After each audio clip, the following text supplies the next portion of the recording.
But today, Chris Heron, who's going to introduce himself because he's got such an interesting background. And so Chris is going to bring it all together today a little bit and put it into a completely different perspective and let us sort of think about things from outside the box. So yes, I found it very interesting yesterday, so thank you for inviting me. And Helga found me on the internet, if I can say that.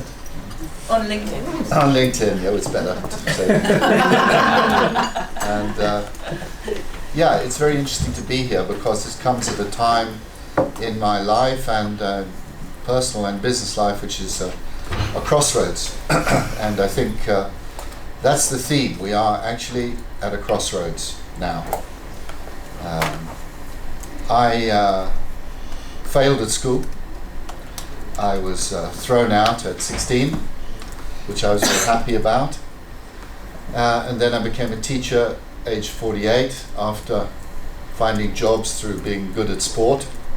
So a very kind of different background. And school certainly failed me, so I come back to that now with my team of people who all have actually a similar background. So we don't say that we failed at school, we say school failed us. And so after I became a teacher at age 45, 46, something like that, I had a different experience, the other side of being a student at the back of the class, not wanting to answer any questions and just go out and play football, to being the teacher trying to get people's interest.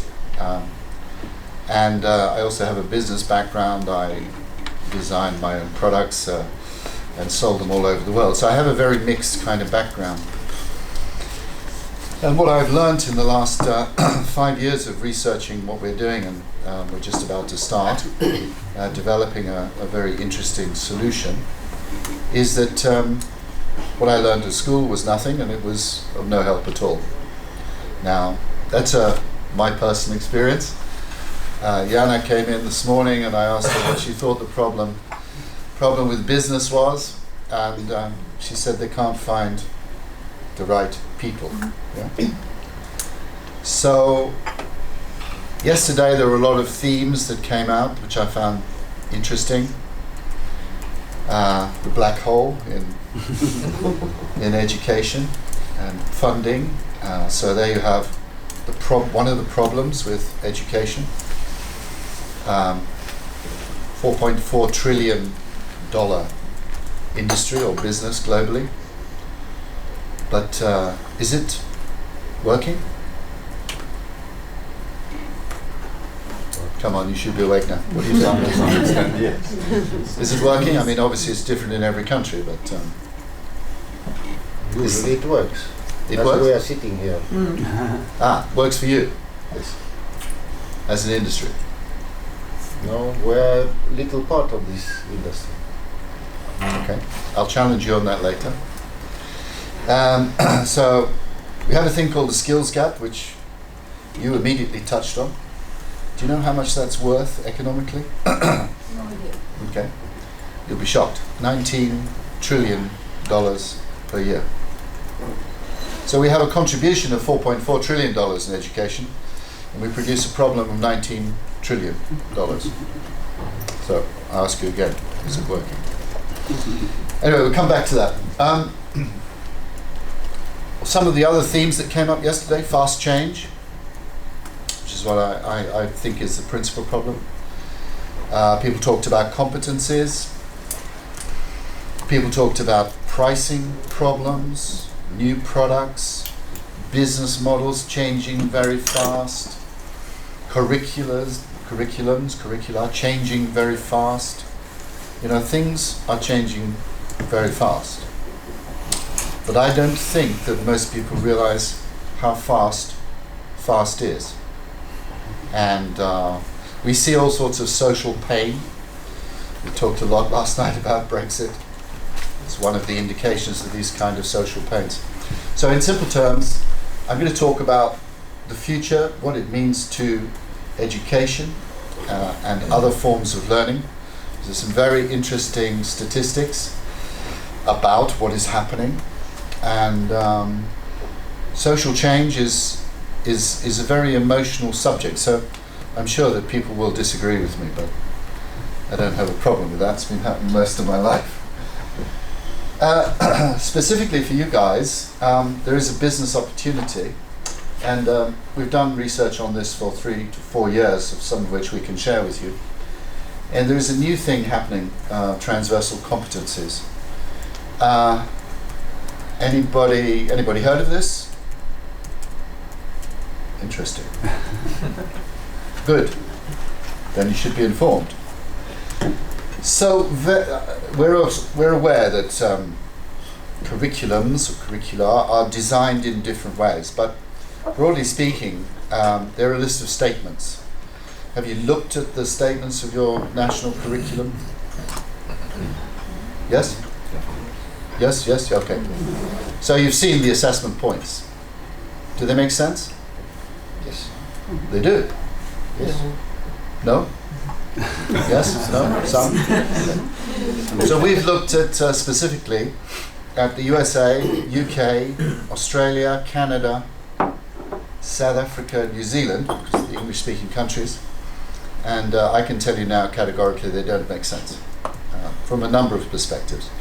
But from the assessment perspective, and I appreciate some countries are already trying to assess competencies, which we talked about last night.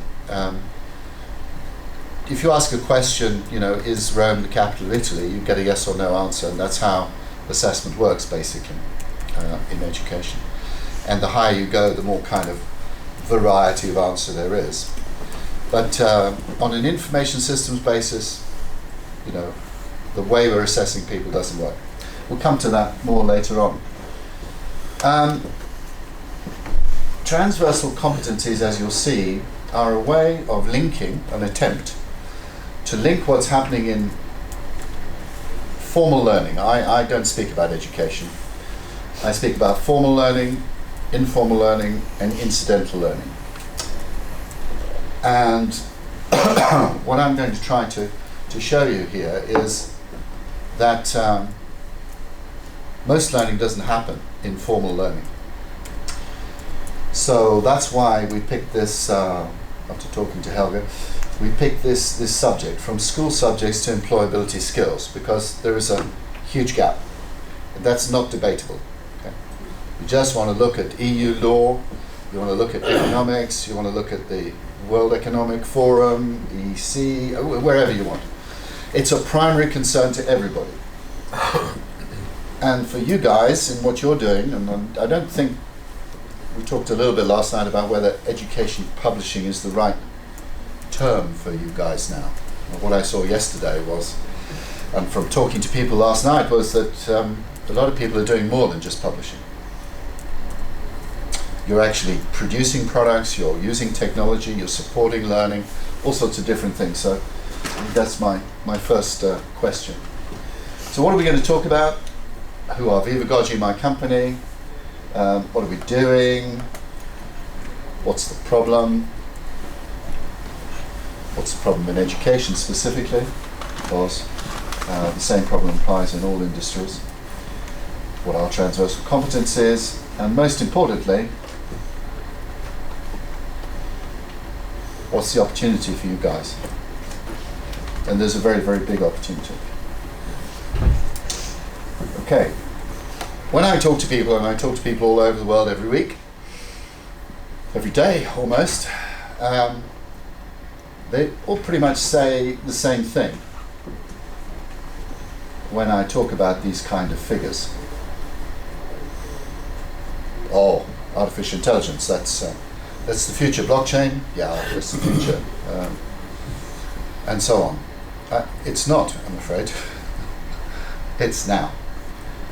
And I won't go into too much detail about that, but if you want to ask me, I can give you all sorts of examples of how this is already here, but we don't actually even understand it. So, we talk about the fourth industrial revolution. It's not industrial, of course, but if you assume that the first one took 100 years, approximately, just to give us some easy figure to go from, and you take McKinsey's research, which is pretty widespread on this subject, they say that this revolution is proceeding at 10 times the speed, and it has 300 times more impact. That means, if you work it out, that 100 years is 12 days. That's shocking. So a business model that lasted 100 years, turn of the century, doesn't last any time at all now. So that's what you're all experiencing in one way or another, in your lives, in business, in education. So how is it affecting formal learning? Well, because formal learning can't keep up with this speed of change, because it's pretty much a rigid system, and you need a fluid system to be able to respond to these kind of fast changes, it's not working. And people are doing their own learning, guerrilla learning if you want to call it that. And you all do it. You all do it every day, every week. You look something up, you research something, you read something, you learn something. But, and the figures say that most research agrees on between 80 and 90% of all learning is not informal learning. But it's not assessed, which means that we're badly assessing about 20% of what is happening in learning, and it's way out of date. It's historic. So if you want to flip that, you could say that if people need to learn lifelong, your opportunity is to support lifelong learning, not the 20%. So that's my proposal to you. Who are we? Well, we're disruptors. We want to shake things up. We want to change the way things work. Actually, not just in education, but other sectors as well. But I'll talk specifically about learning today because that's what you're interested in. So what do disruptors do? They shorten the supply chain. Take an example, travel agents.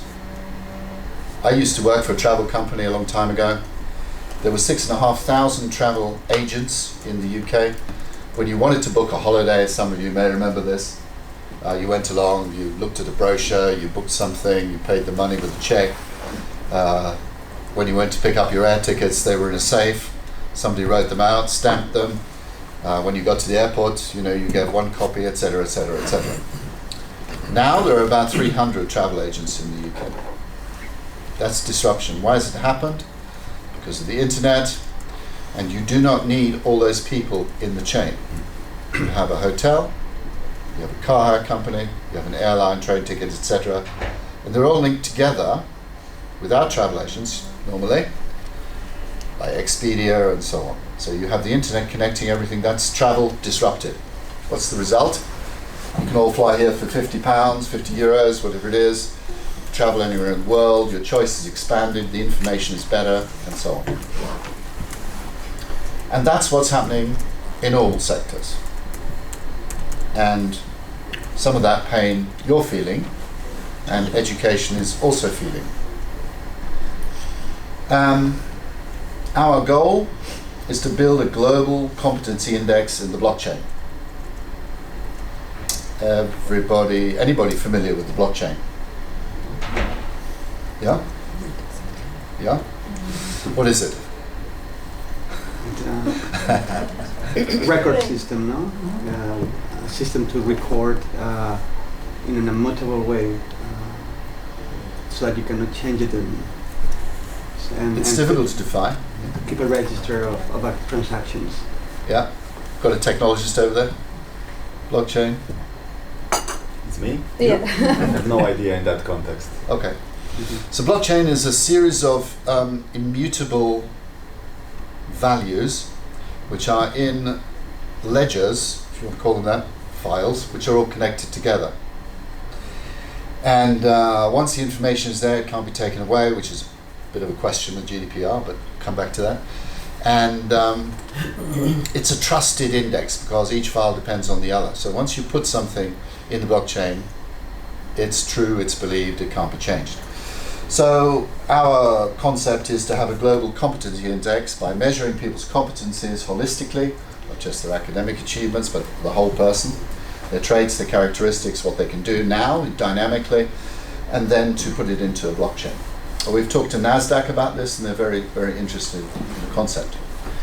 So I'm not going to go through all this, but it will be here for you to read later in the information that Helga sends to you, so this is really only for reference. We're building an online system which does what McKinsey says is the solution, and I will give certain reference documents to Helga so you can read the references and the original research that we did. We are connecting together the supply chain in learning. So that means all the stakeholders, which means the learner, to the employer, and everything in between, which means you guys, means teachers, means parents, and so on.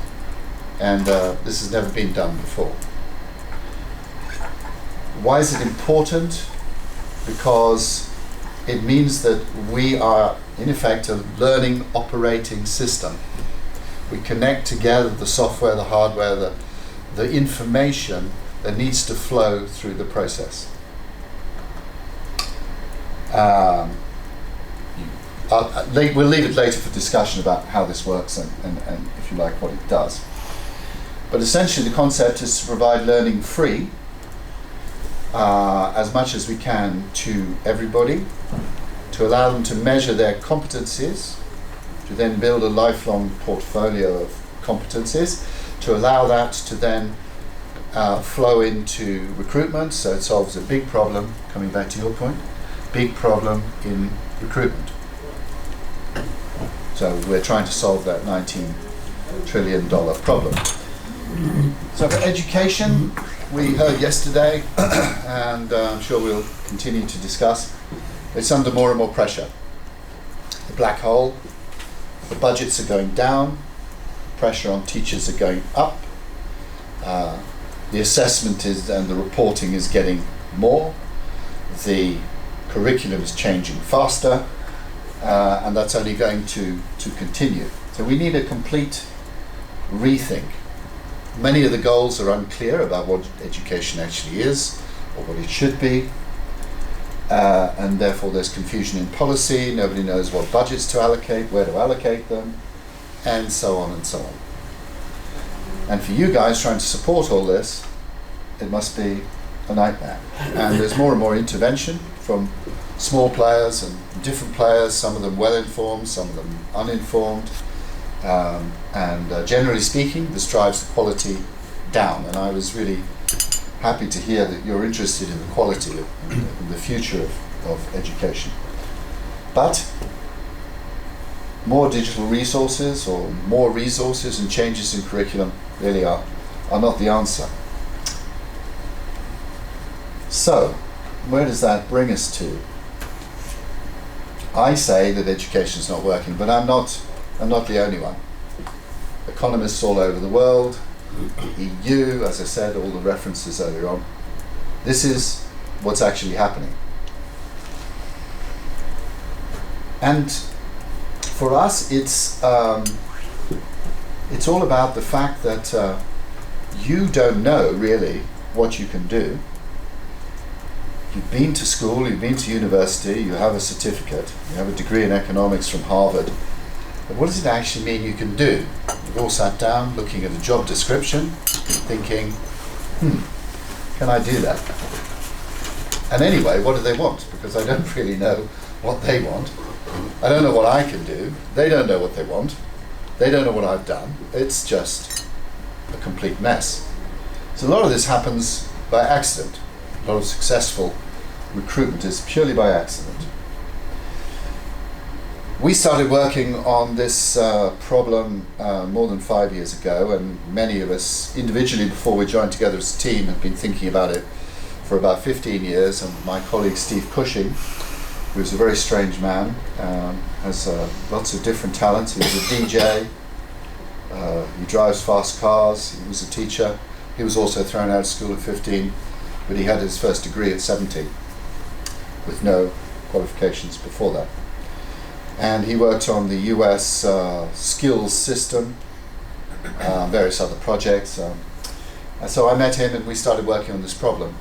Interestingly, last year, 2020, I think in April, the EU passed a law based on research by UNESCO, principally in Singapore, which is the first kind of attempt to solve this problem of language or taxonomy. And they call them transversal competencies, some people call them transversal skills. And the idea in simple terms is to give a name to the things that people have called soft skills, 21st century skills, employability skills, and so on. And if you create this common language which everybody can broadly agree to, then we can start to try to measure what something like creative thinking is. And I can tell you, you probably already know from trying to employ people, that creative thinking is probably the most valued competence that you want in somebody. Unfortunately, in most education systems, it's not being taught, or people are not learning it. The key to this word transversal is that because we're going through a period of fast change, we're all going to have a lot of different jobs, a lot of different roles, and that's only going to get faster and faster. My father had one job, 2 jobs. Before him, his father only ever had one job, and so on. And when you have to change jobs, if you think about what that acceleration means, you have to be able to learn fast. And to learn fast, you don't go back to university. There is no time to do that. If you want a job next week, next year, next month, you have to learn how to learn fast. And again, not many of us understand that. Bizarrely enough, the people like me who failed do understand it because they had to learn how to learn by themselves.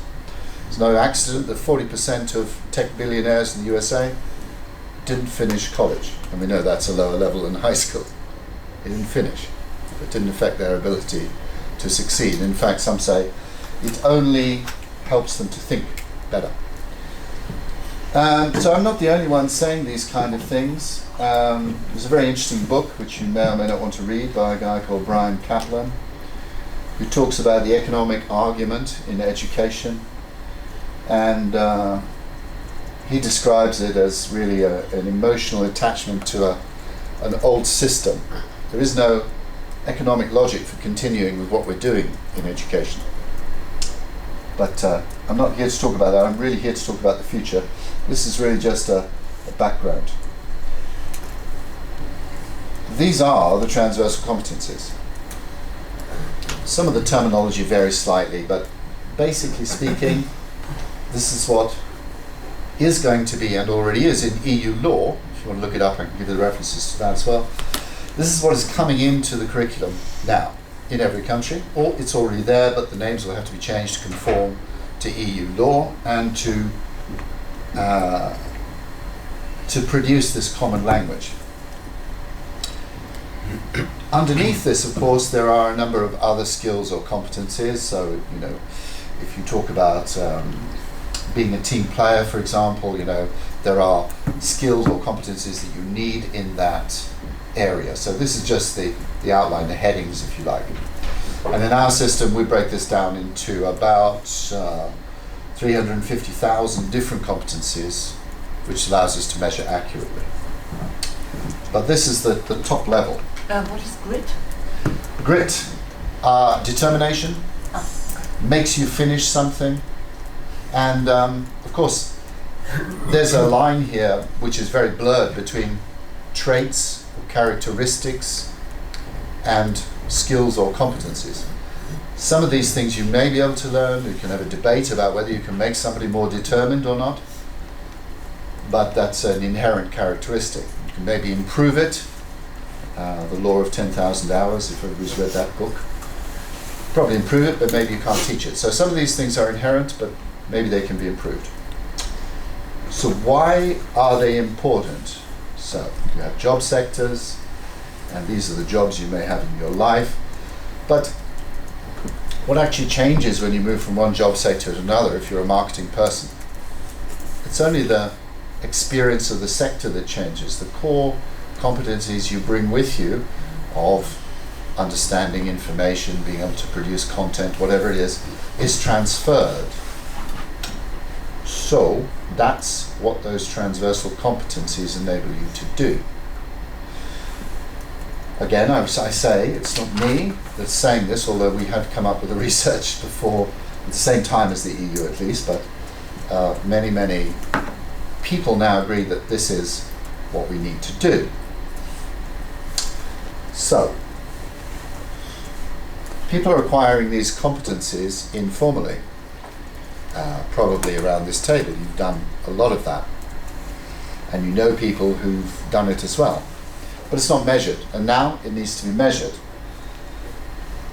And that's the interesting thing, because we talked a little bit last night with the Swedish ladies about the fact competency is already in their curriculum, but nobody can measure it.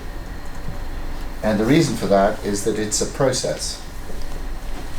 And you can't measure it by outcomes, which is what educational assessment is all about. Maybe we'll come back to that later. It really is all about learning being the mastery competence, and in a business which needs to change and learn fast, really we're talking about how quickly things can change, and if you and your team can change and learn, and then you become a fluid organization, this is what people need. So really, this is a new subject area, and therefore I think it's an opportunity for you guys. In terms of the problems with instituting it, and it's now been trialed, or is being trialed in 32 countries. And as we'll see, the problems are fairly common. There is no content for this.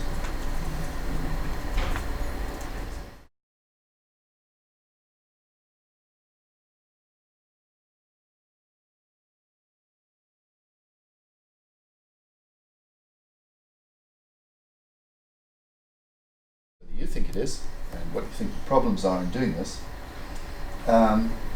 because it's a chance to address the 80%, not the 20%. And I think you have a lot of the ideas already in place and a lot of the skills to be able to do this. I didn't want to talk for too long, because teachers that talk a lot are bad teachers. So can we turn the lights on again? And I'm going to see whether I've interested you in discussing this, or whether I'm completely wrong and we're the only people concerned about this. May I just ask you a question? Yes. Please do. That's what we would want. you say is the difference between the 21st century skills and these transversal skills? Transversal skills are now universally accepted. And the 21st century skills 21st are not? century skills are still in debate. It was adopted in Okay. America originally, and there are a small group. There is a group of people who have a list of these skills, but not everybody agrees upon them. So as we were talking last night, you end up talking about words, and you spend hours and hours talking about what the definition of the problem is, and you don't even discuss the problem. So it is really important that transversal competencies take over, and really they have. With 3 billion people adopting them, Okay. there is no dispute anymore.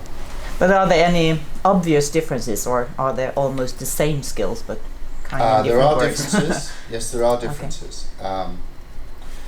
21st century skills are really largely based on a survey of American employers, Okay. and they were asked what skills are needed for 21st century employment. So, first of all, that's not universally agreed, and I think they don't address some of the character traits. Mm-hmm. like grit. They talk about creative thinking and problem solving and so on and so on. But they're not really precise. Whereas these are now in action, being tested, will be redefined, but it's a common language. And we need to have that common language so that when we actually try to link the information coming out of the learning assessment, whatever that's going to be, to you guys who want to employ them in a company, we understand what creative thinking, broadly speaking, is. And you can put it in your job description, and you can measure that against a set of competencies. Otherwise, we still end up not knowing what all these terms mean. So that, I would say, is the key difference. It's been universally accepted now, and that's a very important step. Yeah. So you mentioned the skills gap and the value. How many billion was it? 19 trillion. 19 trillion. So has this gap historically been narrowing? And if No. so, what helped it? It's getting worse. So it's getting worse. So what? So in the So do you have any comparison data? So, like 20, 30 years ago, was it 30 trillion? Yeah, it's increasing year on year exponentially now. But going back 10 or 15 years, it wasn't really recognized. It was about 30%. So curve is... How it is measured and who is measuring it? All economies are measuring. But what is the what is the measurement? Methodology? The methodology is the number of jobs that are available and the number of people that don't fill them. So you have a group of people who don't have certain skills, but funnily enough, the jobs are there and they're empty. That's the skills gap. But it's not as simple as that, because some people are over-skilled, under-skilled, don't have the right skills, and so on. So it's not as simple to say that there are jobs and there aren't people. So take a simple thing like mechanization of farming in India. Big thing. Okay? Guy buys a tractor, he's got 8 people in his family, they don't work in the fields anymore because he's got a tractor. He wants them to go out and get jobs, they don't have any skills. Multiply that by billions of people and you can see what the problem is. But it's not just third world countries or emerging economies. And in the USA, figures for all these countries, and they're all available in the EU. If you want to Google it, have a look at the EU figures, they're all there. The methodology is basically about measuring the jobs and skills needed for those jobs and the people who don't have them. So you can get a list of skills. Sorry. So transversal competencies. So you mentioned they are there and they are measurable. So how do you measure grit, for example? I mean, no, they're beginning to be defined. There are particularly in China, made big efforts, but their conclusion at the moment, the research from UNESCO in Singapore, if you've read it, is that they can't define it at the moment. That's one of the big problems. Something to overcome. And as I said, for us, the problem is that formal education is the assessment is designed in a particular way, and that doesn't work for process, because process is constant, has no defined beginning or end, and so we're trying to assess a fluid learning course, if you like, which carries on all your life and changes dynamically with a set of rigid assessment procedures, and that's why it's not working. Simple terms.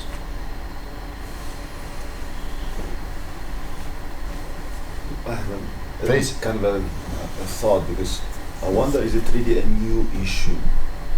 Probably there are people here which knows more about it, because even if you take a look at the Bloom's taxonomy of questions, the most difficult one are about solving problems, or applying knowledge to solving problems. So is it really that education missed something about these skills that you mentioned, or is it simply there, but there is no way to assess it, as you said it, because it's very difficult? I mean, we can't assess the ability to solve problems or whatever. Maybe problem solving is a bit easier, but there are many of those who are not accessible. Yeah. So I think my question is, or right. maybe for you more, is it really something that we've missed in the educational system, or it is simply there always, or it was there? I think it depends on the teacher, the lesson, the education system, but yeah, there is an element of this already happening, okay? But we can't assess it. That's one thing. But this is a fact. Yes. We will not change it. Well, we have to. So you still believe that grit can be measured? Yeah, absolutely. Yes, certainly. In the system we're building, we can measure happiness. We can measure anything you want. But that's a very unusual, So system. you think it's there will be a moment when we will have a certificate from school saying grit, medium, ability to solve problems, bad. Happiness? Team happiness, very bad.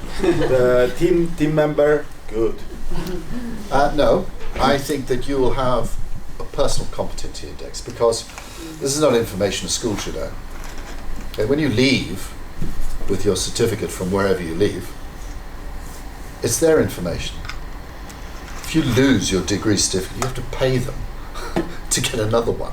And anyway, it doesn't tell you what you've done on the certificate, does it? It's a badge. It doesn't say what you can do. So I believe that what's needed is a system where people own their own information, which is another subject, but it's critical. We shouldn't be giving our information to Facebook for them to make money out of. We shouldn't be giving our time to universities for them to actually make money out of what we're doing.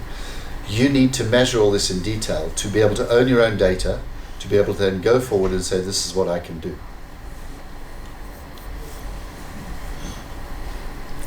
It's radical. Can I again be a little devil's advocate here? Yeah, please do. Very challenging.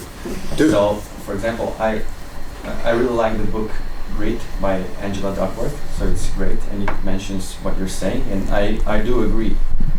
But her research was years long, so she actually followed kids into adulthood to Yep. see whether they are determined in younger age and how they are raised with the grit or without it, and then how it affects their overall score. But so it can't, I mean, based on her research, it's difficult to measure year by year. So you need to go for 10 years to be determined in Depends what how you're you gonna be measure good it. at. So Depends how you measure it. okay. So I mean, it seems like a really long and incremental curve, some of the competencies that you mentioned. So now I'm thinking, and even though if we measured it year by year or after 4 years of schooling or education, if you will, even if you come with some sort of evidence Yeah. and say, I have grit, but do you have the skills to do a job? Okay, now you're talking about the definition of different terms. So Yeah. that's interesting, and I'll send you a link to our paper on that, which defines these terms. Because the first problem we had was we ended up talking about words again with all sorts of people, and we decided we weren't going to do that. We're just going to define our own terms. So you asked several questions there, really. Think of this, I don't want to talk too much about the system we're building. I'm more interested in talking to you guys about what the opportunity is, but inevitably this question comes up. So people bandy around the term artificial intelligence. It will be and is an artificially intelligent system, but it's way beyond normal artificial intelligence. So that's another thing. We're into quantum information systems and the way they're built, if that's kind of an area you're interested in. Think about it like a Fitbit.